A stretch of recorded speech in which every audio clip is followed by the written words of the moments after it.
السلام علیکم ورحمۃ اللہ وبرکاتہ۔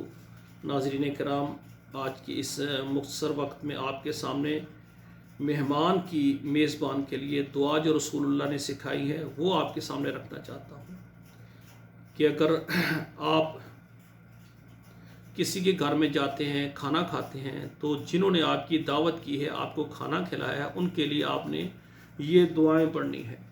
پہلی دعا نوٹ فرمائیں: اللہم بارک لہم فیما رزقتہم واغفر لہم وارحمہم۔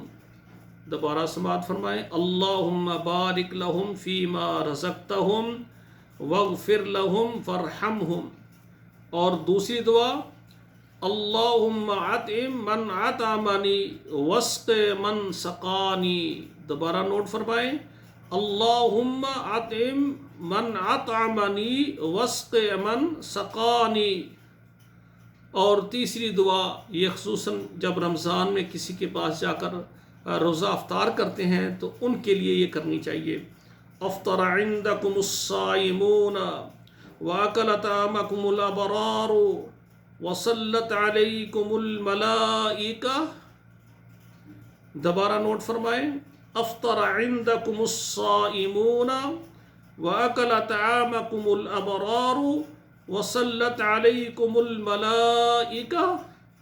تو میرے بھائیو، جو آپ کی دعوت کرتا ہے، جس کے ہاں آپ کھانا کھاتے ہیں، مہمان ہیں، تو آپ اس میزبان کے لیے یہ دعائیں ہیں جو رسول اللہ نے سکھائی ہیں، تو یہ دعا ان کے لیے کرنی چاہیے۔